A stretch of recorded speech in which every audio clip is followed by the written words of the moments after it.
Alors, shalom à tous, que Dieu vous bénisse. Comme je l'ai dit, je me prononce sur l'histoire de David, le prophète de l'Éternel. Je t'ai connecté l'autre jour, beaucoup de personnes m'ont envoyé les messages, mais je n'ai rien dit. Pourquoi? Parce que je n'avais pas encore reçu l'ordre de l'Éternel de me prononcer. Tant que Dieu ne me met pas à cœur ou peut-être ne me dit de me prononcer, je ne me prononce pas. Peu importe ce qui est en train de se brûler sur la toile, tant que ce n'est pas l'heure où l'Éternel me dit, ma servante, il faut parler, je ne parlerai pas. Voilà. Parce que j'ai mes limites. Je ne suis pas Dieu, je suis envoyé par Dieu. Donc je ne peux pas tout faire et je ne serai pas partout tant qu'il ne m'a pas envoyé. C'est lui qui décide. Alors, je voudrais premièrement que nous lisons cette parole. Psaume 20, verset 6. Je sais déjà que l'Éternel sauve son roi. Il exaucera des cieux de sa sainte demeure par le secours puissant de sa droite. Ça, c'est la parole de l'Éternel. Bien-aimé, l'Éternel, lorsqu'il t'envoie, il te précède.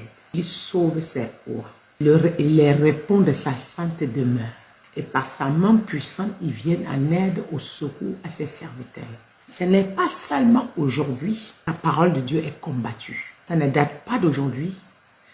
Ça ne date pas seulement d'hier que la parole de l'Éternel est combattue. Ça ne date pas seulement d'aujourd'hui que les oracles de l'Éternel sont pourchassés, poursuivis, jour et nuit, pour qu'ils ne disent pas au peuple ce que l'Éternel pense. Ça ne date pas d'aujourd'hui.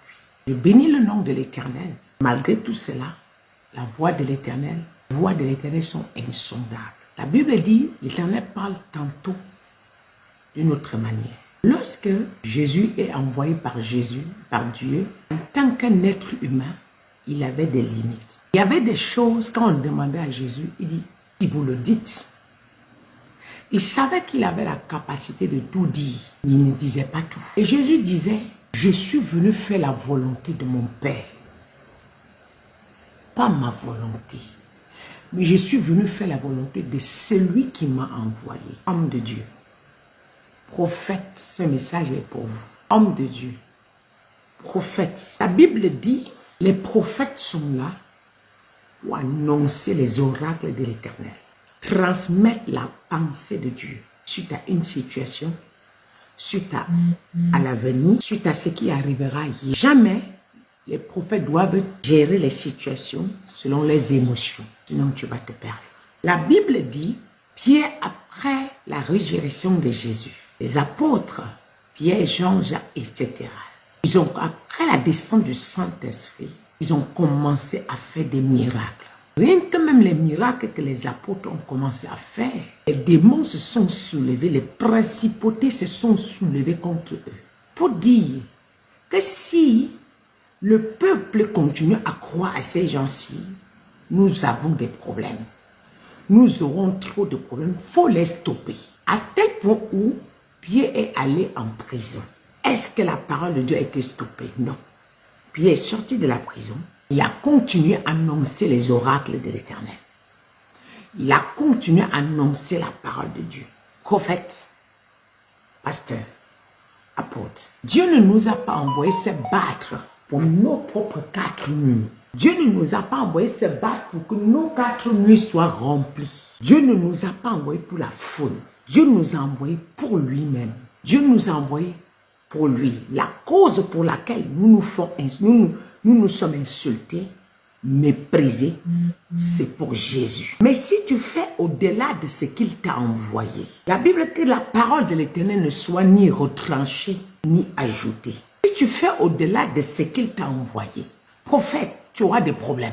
Tu auras des problèmes. Et ce n'est pas que Dieu est incapable. C'est juste que toi, tu as dépassé les limites que Dieu t'a données. Je m'adresse à tous les prophètes. Je suis la personne qui a dénoncé le plus dans les réseaux sociaux. J'ai dénoncé ce que vous n'imaginez pas. Mais je suis devant vous. Je me permets de sortir, faire cette sortie, parce que j'ai reçu clairement la pensée de Dieu pour le prophète aimé David. Sinon, je ne me prononce pas. Rappelez-vous mes dires. La première fois qu'il a été arrêté, je suis sorti. J'ai dit, ce prophète, il faut qu'il cherche encore plus l'Éternel. Il n'est pas faux, mais il manque la gloire, j'avais dit. Beaucoup de peuples ivoiriens sont sortis, maman prie pour lui. J'ai pris sa situation. Je suis allé intercéder. J'ai combattu que libérer. Vous ne pouvez pas le tuer. Est-ce que quand il est sorti de la prison, a-t-il mentionné? Non. A-t-il fait allusion? Non. Puis la situation de José, quand il a envoyé le message était très violent. Mais en tant qu'une servante de Dieu, je ne dois pas livrer le prophète à la verdict populaire. Même s'il a une erreur, je dois recadrer et dire, parce que mon but c'est de prier pour lui. Mon but n'est pas et qu'on le détruise. J'ai dit à José et à son mari, ne le touchez pas. Car je n'ai pas vu cet homme se prosterner devant Baal. Il a encore l'huile sur sa tête. Mais, je suis d'accord qu'il a été très violent. Peuple de Dieu, enfant du prophète Jérémie, vous devez lutter pour la cause de l'Église. Pour la cause de l'Église et pour la cause de la vérité. Vous faites, peuple de ce monde, parce que Dieu est incapable. Non, il n'est pas incapable. C'est juste que chaque prophète a des limites que Dieu lui donne. La Bible dit, éloignez-vous des querelles, des insultes, du mépris, l'orgueil. Quand même tu reçois un message, tu dois transmettre le message dans l'humilité et pas dans l'orgueil. Tu dois transmettre le message dans l'humilité et pas dans l'orgueil. Car Dieu est ennemi des orgueilleux. Second point, prophète. Et ça, ce n'est pas que pour le prophète David, c'est pour tous les prophètes. Et je vais finir par moi-même. Je vais vous détailler certaines choses. Pour que vous compreniez l'erreur que nous commettons et on accuse Dieu. Les erreurs que nous faisons et on accuse Dieu. Tellement puissant. Et lorsqu'il envoie ses prophètes, il les précède. Il précède ses prophètes. Bien aimé, la Bible appelle des faux prophètes qui sont dehors, qui ont la Bible en main.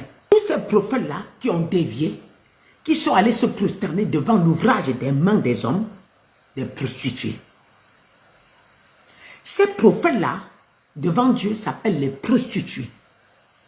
Mais Dieu ne te donne pas l'autorisation, même une fois en tant que prophète, car ta prophétie, vraie, elle peut agresser, mais elle vient apporter les réponses à des questions posées. Tu n'as pas le droit de traiter un enfant, je te l'avais d'abord dit. Un enfant qui cherche le Seigneur de prostituée. Parce que les prostituées se trouvent à l'intérieur de l'église aujourd'hui. Les vraies prostituées sont à l'intérieur de l'église aujourd'hui. Mais quelqu'un qui est dehors, que Dieu est en train de flatter, de jeter les graines de maïs pour l'appeler petit à petit, peu importe son comportement, tu n'as pas le droit de les traiter de prostituées. Premièrement. Deuxièmement, en tant que prophète, oracle de l'Éternel, tu dois avoir la compassion en toi. Comment? Qui veut dire, lorsqu'un enfant de Dieu est en train de dérailler, et que tu pries, Dieu te dit que j'ai besoin, je l'utiliserai demain. Paul a pris la machette derrière les poignards, les couteaux, derrière les chrétiens. Il a même tué. Il a fait du mal. Mais le même Paul là, Dieu l'a récupéré le lendemain comme un instrument pour sauver le peuple de Dieu. Donc, il y a même des prophéties sur certaines personnes, quand Dieu te montre que moi j'ai besoin de lui. Tu n'as pas le droit d'être agressif envers cette personne, sinon tu le repousses. Tu es en train de le sortir de l'église. Et quand le but de Dieu c'est ramener à l'église, ce n'est pas sortir à l'église. Du moment où ta prophétie amène l'âme à pleurer et à crier, à s'asseoir, dire non, comment un homme de Dieu peut m'insulter de telle manière, peut sortir des énormités de sa bouche à mon égard. Dieu ne serait jamais en accord avec toi. Ça, c'est le premier point. Deuxième point, il y a des personnes aujourd'hui qui sont les ennemis des pasteurs, mais qui seront les sauveurs demain. Ils vont nous persécuter. Ils sont des Paul. Moi-même, j'ai persécuté les pasteurs parce que je ne croyais pas à ces choses-là. Mais demain, Dieu va les utiliser pour sauver ceux qui sont Thomas comme lui. L'homme de Dieu est le meilleur. Ce genre de personne, on ne doit pas l'agresser. Il y a des personnes qui sont dans le monde, mais quand tu regardes leur manière de se comporter, tu sais qu'il sera sauvé demain. Tu sais qu'il sera sauvé demain. Tu sais que Dieu va l'utiliser demain. Mais ce genre de personnes, de voleurs, et tu ne peux pas le traiter de prostituée. Dans la Bible, Dieu refuse. C'est interdit d'agresser. Car votre attitude doit convertir les mondes. Ton attitude doit convertir ceux du monde. Je sais que ce message ne va pas plaire aux enfants du prophète Jérémie. Mais si vous ne lui dites pas la vérité, vous ne l'aimez pas. C'est qu'il peut mourir dans cette histoire. Je vous dis la vérité. Dieu veut que vous entendez la vérité. À travers la vérité, vous implorez plutôt la miséricorde de Dieu pour lui. Car il est en erreur. Pas il est en erreur. Pas une fois, pas deux fois, pas trois fois. Et je l'avais dit. Écoutez-moi bien. Ce message que je viens donner. Je viens donner aux enfants du prophète Jérémie. Pour qu'ils se prosternent. Je leur donne l'orientation de la prière.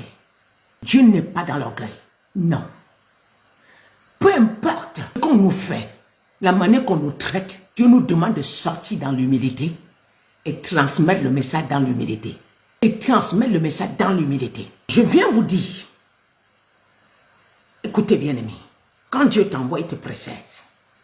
Il connaît quelles paroles tu dois sortir de ta bouche pour qu'on puisse te reconnaître comme le prophète de l'Éternel. Dieu ne t'envoie pas dire aux gens, porcler, prostituer, non, c'est dur. Non, en fait, c'est trop vulgaire pour un prophète. C'est vraiment vulgaire pour un prophète. Ah, ça ne se dit pas. Je vais encore vous dire une chose. Je suis la personne qui interpelle le plus dans des choses. Dieu n'est pas d'accord. Mais je refuse d'insulter. Mais je peux te dire ce que tu fais. Mais je n'ai pas le droit de t'injurier. Je n'ai pas le droit de t'injurier, c'est-à-dire avoir un écart de langage. Dieu n'est pas d'accord. Secondo, tu résides sur la terre encore dans la Ouattara. Que tu le veuilles ou pas, même si c'est autoproclamé président, aux yeux du monde entier, même si Dieu l'a rejeté, il est encore président. Comment pourras-tu comprendre que toi, appelé de Dieu, ou un de l'Éternel, qui entend la voix de Dieu, mais tu n'as pas pu entendre que non, il y a des choses que tu ne dois pas sortir à l'égard de ce monsieur, car il a le sang en main. Il peut te faire aussi, de la même manière qu'il a versé le sang des autres, il peut aussi verser ta part de sang. Comment tu n'as pas pu comprendre ça? Comment? Premièrement, quand c'est Dieu qui t'envoie dire des choses pareilles, il te donne le jour, il te donne la date, il te donne l'heure. Et quand tu finis de sortir un tel message, tu dois te retirer en prière et combattre le plan qui est derrière. Parce qu'il y a des messages quand tu finis de donner. Pendant que tu es en train de donner, on est tout de suite en train de comploter ton enlèvement. Mais lorsque tu finis de donner le message, tu retournes dans le secret consulter l'Éternel.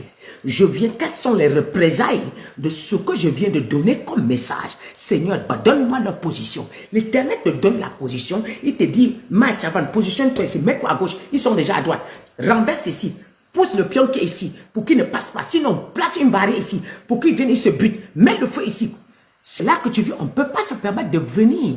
On ne peut pas se permettre de venir à mon Dieu, venir se positionner là, parler n'importe comment, sans protéger le derrière. Prophète, est-ce que Dieu ne t'a pas montré? Dieu dit, ne touchez pas mes oins. Ne touchez pas mes oins. Ce Dieu-là, il a aussi la capacité de te montrer que non, ils sont en train d'arriver. Quitte le pays, quitte cet endroit pour tel nombre de jours. Avant de revenir, le temps que ça se calme, tu viens de dire quelque chose qui peut te coûter. Recule-toi ici pour ne pas qu'on te brusque. Parce que Dieu ne veut pas qu'on te touche. Dieu ne veut pas qu'on vienne te taper. Dieu ne veut pas qu'on vienne te déshabiller, déchirer les habits devant tes enfants. Dieu ne mérite pas ça. Ce n'est pas la nature de Dieu. Le prophète de Dieu est tellement précieux aux yeux de l'Éternel. Seulement quand tu boudes le prophète de Dieu. Mais ce qu'il fait, combien de fois? Prophète, voilà comment je fonctionne. J'annonce les oracles. Mais il y a des endroits que Dieu dit, comme tu as annoncé ceci, tu n'as pas le droit d'aller là-bas. Comme tu as annoncé, ne fais pas ci. Écoute, il faut savoir, le pays est encore contrôlé par les assaillants. Ils sont remplis dehors. Ils attendent que les occasions paraissent pour finir avec toi. Il faut savoir, quand tu es en erreur, Dieu te tourne le dos. Ce qui t'arrive, tu es responsable. Lorsque tu es dans la vérité de l'Éternel, il te protège. Sa couverture te couvre. Et lui-même, sa main renverse tes ennemis. Il ne permettra pas que les gens viennent te bousculer. Pour que les mondains puissent se tenir là-bas. Où est le Dieu qui te parlait là? Où est le Dieu qui te protégeait là? À cause de toutes ces choses-là, on pense que Dieu n'est pas puissant. On pense que Dieu n'est pas capable. Non, il est capable. Il est puissant. Enlevez le nom de Dieu. Ce n'est pas Dieu qui est derrière ça. Dieu n'est pas derrière ça. Ce sont les erreurs du prophète Jérémie. Et je l'avais averti. Je l'avais averti. On ne parle pas n'importe comment.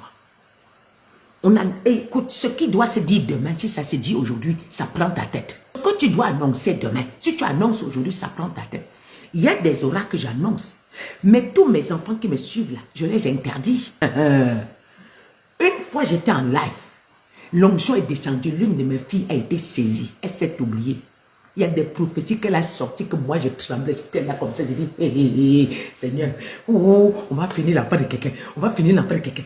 Moi quand j'ai raccroché là, je l'ai appelé, j'ai commencé, j'ai couvert pour que la prophétie ne sorte pas. J'ai renversé tout, j'ai saccagé le territoire où la personne était positionnée pour ne pas que l'enfant là soit touché. On ne vient pas sortir des prophéties et on s'assait. Quoi? Écoute, ce n'est pas aujourd'hui que l'ennemi combat la voix de Dieu. Ce n'est pas aujourd'hui. Au temps de Moïse, la voix de Moïse, la voix de Dieu a été combattue par Pharaon. Au temps de Jérémie, la voix de Dieu a été combattue par le roi. Au temps du roi David, Daniel, la voix de Dieu a été combattue par le roi Nebuchadnezzar. Autant, écoutez bien aimé, comment vous pouvez penser que l'ennemi va t'aimer quand tu annonces les oracles qui ouvrent les yeux du peuple? On ne va jamais t'aimer. On ne va jamais t'aimer. Oui. Si Dieu t'ordonne de dire de telles choses, il a la capacité de te protéger et de te sécuriser. C'est qu'il a la capacité de te dire, mets-toi ici. Lorsque quand tu commences à annoncer de telles choses, tu n'as pas le droit de baisser la garde. Il faut savoir que tes antennes doivent être H/24 alertées. De telle manière que chaque minute, quand tu veux poser le pied, tu demandes à Dieu. Dieu n'a-t-il pas, est-ce que Dieu n'était pas capable qu'il traverse ta porte, il est neutralisé jusqu'à ce qu'il n'arrive plus à parler, à agir? Il est capable, c'est ce qu'il m'a posé comme question. Je suis allé prier, l'Éternel m'a dit, est-ce que je ne suis pas capable de neutraliser les assaillants qui sont venus? Je ne suis pas capable de sortir le peuple pour lui. Pourquoi j'ai gardé silence? Parce qu'il a dépassé les limites. Je ne suis pas d'accord sur ses sorties. Je ne suis pas d'accord pour sa manière de prophétiser. Je ne suis pas d'accord pour la manière qu'il traite mon peuple. Bien aimé, avant qu'on ne devienne chrétien, on a été mondain. Avant qu'on ne devienne chrétien, on a été mondain. Moi, j'étais mondain. Moi, j'ai fait les boîtes de nuit. Moi, j'ai été dans les boîtes de nuit. Mais alors, si maintenant j'ai la Bible, tous ceux qui sont dans les boîtes de nuit, je les appelle les prostituées. Mais autant que toi, quand tu as fait la boîte de nuit, pourquoi on ne t'a pas traité de prostituée? Ça ne donne pas. Dieu nous sort du monde pour amener à l'église. Dieu nous sort du monde pour amener dans son royaume. Dieu nous sort du monde ténébreux pour amener dans son royaume. Moi, je connais les marabouts. J'ai été chez les marabouts. Dans toute ma naïveté, je ne savais même pas qu'il y avait un Jésus que je peux adorer un jour. Ah oui, mais je ne peux pas parce qu'un enfant se débrouille encore. Il cherche, d'ailleurs, avec l'Afrique qui est devenue bizarre comme ça. Quand tu veux parler à un enfant, tu le traites de prostituée. Quand tu veux prononcer le nom de quelqu'un, tu le traites de prostituée. Ça ne donne pas. Comment tu peux regarder un enfant de quelqu'un, tu dis il a large bouche? Est-ce que là, tu viens d'insulter Dieu ou tu insultes José? Là, en ce moment-là, tu insultais Dieu ou tu insultes Dieu qui lui a donné la bouche là. La brèche là, c'est Dieu qui a donné. Les lèvres là, c'est Dieu qui a donné. Mais quand tu insultes sa créature, est-ce que tu ne vois pas que tu vois pas que c'est Dieu que tu as insulté? Tu peux donner son message, que non, il a fait ça, mais sans l'injurier. Donne pas, on ne donne pas. Toi qui vas, enfant de Jérémie, que tu vas venir me dire que peut-être j'ai mal parlé. Peut-être j'ai mal parlé. Mon bébé, mon frère, ma soeur, je veux te donner la direction de la prière ce soir pour que tu saches comment prier pour ton papa. Parce que sinon, il ne peut ne pas s'en sortir dans cette histoire. C'est dangereux ce que j'ai vu. C'est dangereux. Il peut ne pas s'en sortir dans cette histoire. C'est dangereux ce que j'ai vu. Il y a des territoires où tu es positionné, il y a des choses que Dieu te dit de ne pas sortir. Après cela, je fais une sortie. J'ai même supplié, Jérémie, j'ai supplié le mari de José que ne fais pas quelque chose. Laisse. Ça ne s'est pas arrêté, tu continues. Mais maintenant, quand tu veux parler, retiens ta langue. Vous savez, les réseaux sociaux ci nous trompent beaucoup. Parfois, quand nous sommes connectés, lorsqu'il y a beaucoup de vues, ça nous envoie dans l'égarement. Parfois, quand nous postons quelque chose, nous avons insulté quelqu'un, les gens sont contents, ça nous envoie dans l'égarement. Nous commençons à se comporter comme si on s'en fout. On ne peut pas s'en foutre de la créature. D'ailleurs, je vais vous dire, le peuple qui est dans le péché là, c'est un peuple ignorant. C'est un peuple ignorant. Et notre lutte, vous savez, vous pouvez interpeller quelqu'un aujourd'hui, il ne comprend pas. Mais demain, quand ça l'arrive, il se rappelle que, hey, il m'avait dit. Mais si tu l'avais insulté, il ne va jamais témoigner un jour. Il ne va jamais témoigner un jour. Regardez l'histoire de Clébaï. Quand j'ai commencé à interpeller Clébaï, quand il est entré à l'église, que tu es parti chez les balles, ils vont te faire du mal. Sors de là, marche comme ça. Elle n'écoutait pas. Mais quand elle s'est fait mordue par ces prophètes de balles, elle est où aujourd'hui? Ils l'ont retournée dans le monde. Mais avant de retourner dans le monde, elle-même, elle a allumé sa caméra. Elle a dit, je ne peux pas ne pas répondre à maman Yvette. Je ne peux ne pas te répondre, toi, maman. Je vais te répondre. Toi seulement, là, tu m'as dit la vérité. Toi seulement, là, tu as prié pour moi. Toi seulement, là, tu as intercédé pour moi. Je n'ai pas écouté. Elle a dit, c'était mon téturo qui m'amène là où je suis là. Qu'est-ce qu'on appelle? Moi que vous voyez là, ce qu'on appelle Oubi là, moi je prie pour eux. Ce qu'on appelle prostituée là, moi je prie pour eux. Parce qu'aujourd'hui, il y a des personnes qui deviennent prostituées sans comprendre même l'esprit qui les guide. Et notre but, c'est de les délivrer. Il y a des personnes qui deviennent Oubi sans comprendre même pourquoi ils sont là-bas. Et notre but, c'est de les délivrer. Mais aujourd'hui, quelqu'un peut être, je ne sais pas, un monstre demain. Et le lendemain, celui-là, le prophète. C'est celui-là qui devient le prophète, la prophétesse. C'est celui-là. Mais si Dieu l'avait traité, tu es en train de lui chasser de reconnaître que Jésus est Seigneur. Car tes paroles, il peut ne pas te croire. Mais on ne peut pas corrompre sa conscience. Quand tu finis d'écouter un message qui t'a pénétré, venant d'un prophète, même si tu n'adhères pas maintenant, chaque jour, quand tu es touché, tu retournes là-bas écouter. Parce que le message t'a pénétré. Même si, parce qu'il y a des personnes qui ne respectent pas à cause de la honte, à cause des situations qui sont dehors, ils décident de ne pas écouter, mais ils sont en train de respecter le message que tu les as donné. Parce que c'est le voleur et le propriétaire du sac qui connaissent ce qui est à l'intérieur. Quand tu viens donner un message à un individu, les gens qui sont à l'extérieur ne connaissent pas ce que tu viens de dire. C'est l'individu qui connaît que tu es en train de dire totalement la vérité. Il connaît que tout ce que tu dis là, c'est la vérité que tu es en train de parler. Mais il attend un moment pour venir confesser un jour. Et si tu l'avais insulté? Non, prophète. L'Éternel m'a dit de dire à vous tous qui priez pour lui. Prions en implorant d'abord la miséricorde de Dieu. Levez la voix sur la miséricorde de Dieu. Quittons l'orgueil. Arrêtons de faire la concurrence des églises. Nous sommes là pour la cause d'une seule église. Ce n'est pas plein d'églises, une seule église. Jésus viendra pour une église. Jésus ne viendra pas pour combien d'églises tu as ouvert. Jésus ne viendra pas pour combien de membres d'église tu as. Jésus ne cherche pas à savoir si tu as plein de foule. Jésus veut savoir ce qui sort de ta bouche. Jésus veut savoir comment tu cadres son peuple. Jésus veut savoir quand quelqu'un roule jusqu'à il tombe devant toi, comment tu le traites, comment tu te comportes. Lorsque tu veux t'adresser à un individu, à sa créature, quelle est ton attitude? Quel est ton comportement? Combien de personnes as-tu touché? As-tu consolé lorsqu'il a envoyé vers toi? C'est tout. Le reste, l'église de Christ, c'est ça qui importe. Alors, pasteur, prophète, tous ceux qui tiennent la Bible et que tu les juges comme enfants de Dieu, tu dois intercéder pour eux et prier pour eux. On n'est pas là pour la concurrence de l'église. On n'est pas là pour savoir si tous les âmes me suivent. Mais les vues de l'église, les vues de TikTok, nulle part. Les vues de YouTube, n'amènent nulle part. Les vues, et c'est à travers même, à cause même de ces vues-là, que beaucoup sont en train de se dérailler. À cause même de ces vues-là, que nous sommes en train de nous tromper. La dame là, qui a crié haut et fort, qu'est-ce que le prophète vous a fait? Qu'est-ce que le prophète vous a fait? Elle aussi, elle est où? C'est parce qu'elle n'a pas prié. Quand il y a une situation, en tant que chrétien, ne vous proclamez pas vite. Allez chercher d'abord le Seigneur avant de venir dire selon la pensée de l'Éternel. Ne vous proclamez pas vite. Allez chercher la voix de l'Éternel. Écoute, aujourd'hui, nous parlons plus vite que nous n'écoutons la voix de Dieu. Aujourd'hui, nous nous autoproclamons plus vite que nous ne cherchons la voix de l'Éternel. Lorsque tu sais que tu es un oracle de l'Éternel, tu dois chercher la voix de l'Éternel plus que même ce que tu viens annoncer. Et le dernier point à donner. Dieu dit tu ne retires rien, tu n'as rien à soustraire ni à augmenter. Je vais vous dire, quand tu annonces, il y a des moments que Dieu te dit, tais-toi, et tu t'éteins. Il y a des moments que Dieu te dit, retire même toi des réseaux sociaux. C'est comme si tu n'existais pas. Tu fais pareil. Il y a des moments que Dieu te dit, tu vois. Moi, j'ai dénoncé les faux pasteurs. Il y a des moments, depuis un moment, je vois même le faux, là, je ne dis rien. Mais le temps qu'il fallait qu'il j'annonce, il me dit, dis. Mais quand stop, je stoppe. Tu ne dois pas faire selon toi, mais selon l'Éternel. Tu ne dois pas annoncer selon toi, mais selon l'Éternel. Savoir c'est limité. Savoir respecter sa zone, son territoire. Chaque chrétien et chaque prophète a son territoire bien limité. Chaque prophète a sa zone. Chaque chrétien a sa zone. Quand tu ne connais pas ta zone, tu te feras brûler. Pourquoi est-ce que j'annonce? Je refuse que mes enfants annoncent. Est-ce qu'ils ont reçu la cape pour ça? Est-ce qu'ils ont reçu le mandat pour ça? Est-ce qu'ils ont la sagesse pour contrôler les messages? Est-ce qu'ils ont? Tu les envoies devant, aller annoncer, aller annoncer. Est-ce que c'est le temps de Dieu? Annoncer certaines choses. Venez dénoncer la loge. Il faut être prêt. Il faut être celui qui ne se fatigue pas. Il faut que tu sois infatigable en prière. Si tu es la personne que tu finis de prêcher, tu viens t'allonger au lit, tu ronfles jusqu'à 7 heures.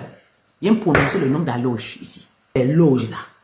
Il n'y a personne qui travaille mystiquement plus que eux. À nuit, on vient couper ton souffle, il n'y a rien à dire, ni demain. Venez annoncer les œuvres de l'ennemi dans les réseaux sociaux. Il faut être infatigable en prière. Prêt à tout moment. Prêt à répondre quand Dieu te cherche. Prêt à écouter quand Dieu te cherche. Pas que quand Dieu te cherche, tu es assis là-bas avec les femmes en train de manger.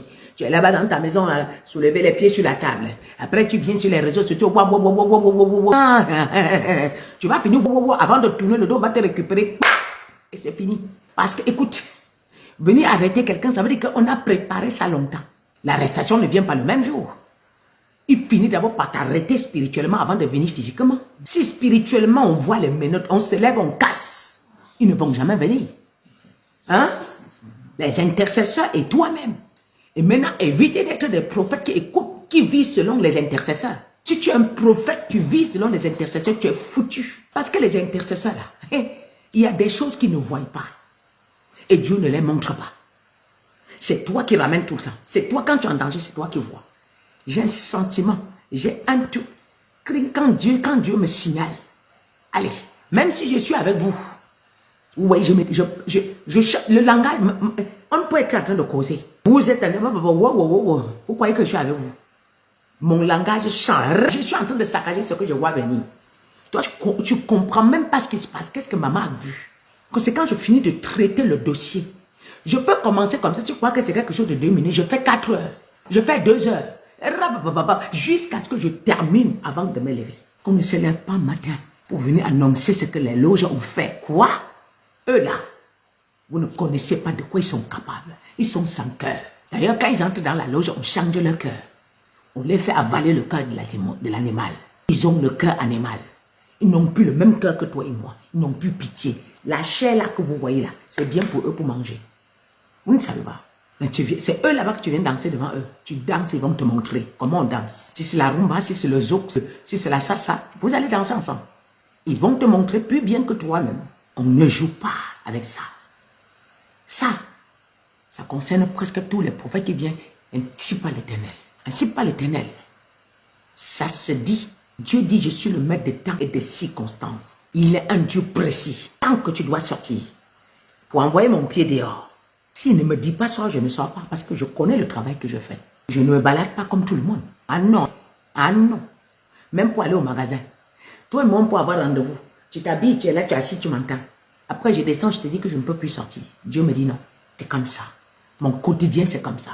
Lorsque tu es celui qui détruit les mondes maléfiques, que tu viens dénoncer, dévoiler tous les œuvres, tu crois que tu dois te permettre de te tenir n'importe comment? Non. Il y a des moments que je vais vous montrer, un jour je vais vous dire, il y a des moments qui me disent, tu dois te voiler. Quand je sors là, tu ne sais pas que c'est moi. Hein? Il y a des moments, il me dit, à partir de cet instant, ma servante, tu dois te voiler. Cache ton visage. Regarde, il y a les armes dehors contre toi. Je suis debout avec quelqu'un qui a l'arme pour me chercher. Il rentre, il fait ça. Je passe, il ne me voit pas. Parce que Dieu m'a dit, voile-toi. Il faut te voiler. Il y a quelque chose que tu as fait, tu as détruit quelque chose, ils veulent finir avec toi. Il faut te voiler. Ça, c'est Dieu. Voilà comment Dieu fonctionne. Voilà comment Dieu fonctionne. Je peux aller plus loin. Quand on dit qu'on est de la part de l'Éternel, on n'a plus d'amis. Je vous dis, on n'a plus d'amis. Et pour conclure, lorsque tu es de la part de l'Éternel, et tu es celui qui est venu annoncer, ne cherche plus à te faire voir, ou enlève le m'as-tu vu. Enlève le m'as-tu vu loin, loin, loin, loin. Là où Dieu te dit de te coucher, là tu te couches. Là où te dit que mets-toi, allonge-toi, allonge-toi. Il n'y a même pas de problème là-bas. C'est ta part de vie que tu as choisi. Et tu dois l'assumer à 100%. Enlève le m'as-tu vu. Vis selon Dieu. Vis selon Dieu. Afin d'apporter la délivrance au peuple. Dieu a envoyé plein de prophètes comme moi, on a tué. On a fini avec eux. Parce que ils ont opéré, mais ils n'ont pas suivi les instructions de Dieu. Ils n'ont pas marché selon la crainte de l'Éternel. Pensez que je m'en vais faire mes courses au magasin comme tout le monde. Voilà pourquoi quand j'ai réussi à sortir et que je veux faire les courses, j'achète toujours comme... Donc, je ramasse jusqu'à la voiture est blindée. Parce que quelqu'un va me demander, ah, maman, attends, mon mari passe toujours... Ah, laisse comme ça, non? Ma fille, maman, laisse, ne regarde plus, viens. Parce que je veux en profiter au maximum. Que ça soit, maman, c'est trop, non, il faut diminuer, maman, c'est trop. Je profite parce que je sais que demain, il peut ne plus sortir. Je peux finir de faire un live. Je te dis demain. Hein. Tous ceux qui me suivent savent, quand maman dit demain, c'est demain. Amen. Si tu me vois demain, amen, les rare. Et vous, si vous remarquez bien, la majorité de mes directs, c'est rare qu'il y ait un titre. Parce que je ne connais pas la fin de ce direct. Quand je viens, je ne sais pas ce qui va sortir. Je peux venir avec quelque chose, il change. Je ne vis pas comme tout le monde. Je ne mange pas comme tout le monde. Même mon repas est périodique. Mon repas est périodique. Oui, ceux qui me côtoient, ils savent. Mon repas est périodique. Donc, à telle période, ma servante, voilà ce que tu dois manger. À ce moment-là, même si c'est que je n'avais jamais mangé dans ma vie, il va me donner l'appétit de manger. Je vais manger bien, je vais manger. L'appétit va venir. Et quand c'est ça, je mange. Et quand la saison finit, il me montre autre chose. Ça commence à être bizarre dans ma bouche. Je ne cherche plus. Il passe à autre chose. Même mes repas sont périodiques. Un prophète ne vit pas comme tout le monde. Un prophète ne cherche plus à se plaire. Un prophète ne cherche plus le goût de la bouche. C'est-à-dire que tu veux manger les viandes, tout le monde, tu veux manger tout ce que tout le monde... Ah non, hein. Non, hein. Non, hein. Non, hein. Jusqu'à mes enfants, ils ne sortent pas en désordre.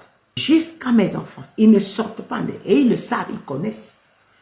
Quand c'est le moment où on est en train de me traquer partout, je les parle, ils comprennent. Jusqu'au plus petit dernier, ils comprennent. Donc je voudrais, voilà le message que je voulais donner à tous ceux qui sont en train d'intercéder pour le prophète Jérémie. Quittons dans l'émotion. Cherchons la face de Dieu. Je vous donne la direction. Je vous donne les directives. Les directives, c'est que Dieu n'est pas content. Il faut qu'il cherche Dieu. Parce que c'est celui qui est rempli. La Bible dit que c'est l'abondance du cœur que ça sort de la bouche. Il faut savoir qu'étant en prison, ils ont traité le prophète Jérémie autrement. Il y a des choses qui sont en lui qu'il faut qu'il enlève. Il y a des choses qui sont en lui qu'il doit enlever. Il ne sait même pas pourquoi il insulte autant. C'est grave. C'est pas bon. Il faut savoir l'abondance du cœur que ça sort de la bouche. Si le cœur est rempli des fruits de l'esprit, l'amour, la tempérance, la bénédiction, oui, la patience, tu sauras parler à ton prochain. Tu sauras communiquer à ton prochain. Tu sauras transmettre le message sans être agressif. Parce que le Saint-Esprit a le contrôle. La Bible dit que, écoutez, n'affligez pas le Saint-Esprit. N'attristez pas le Saint-Esprit. Si tu es rempli de l'Esprit, après avoir délibéré un message d'injure, tu n'es pas attristé, prophète. Tu n'es pas attristé. Parce que quand tu finis de dire, quelqu'un a une large bouche, quelqu'un est bouclé, quelqu'un c'est je ne sais pas, excuse-moi des mots là, pardon, que Dieu m'enlève ça au nom de Jésus. Quand tu finis de dire ça, est-ce que tu n'es pas triste? Normalement, ton âme doit être attristée. Ton esprit doit être attristé parce que tu viens de sortir une parole qui ne glorifie pas le Seigneur. N'est-ce pas? Mais si tu te plais dedans et demande, tu répètes, ça veut dire qu'il y a quelque chose en toi qui produit ça, qui ne glorifie pas le Seigneur. Et comme le peuple d'aujourd'hui, nous suivons le pasteur, mais nous ne suivons pas Dieu. Si nous suivons Dieu, on devait comprendre quand le pasteur est touché, nous devons comprendre que notre pasteur est touché et prier pour que Dieu enlève ce que nous voyons en lui, afin qu'il devienne ce que Dieu veut. Ah, Dieu veut t'utiliser, il veut que tu sois un produit pur. Il veut que tu sois un produit pur. La pureté que nous transmettons, que nous portons en nous, c'est à travers cela que nous transmettons les messages, sans les injures. Et c'est ça qui fait la différence. Si les injures sont ton quotidien déjà, prophète, c'est qu'il y a un problème qui ne glorifie pas le Seigneur. C'est qu'il y a un problème. Alors, Voilà ce que l'Éternel m'a mis à cœur de dire. Voilà ce qu'il m'a mis à cœur de dire.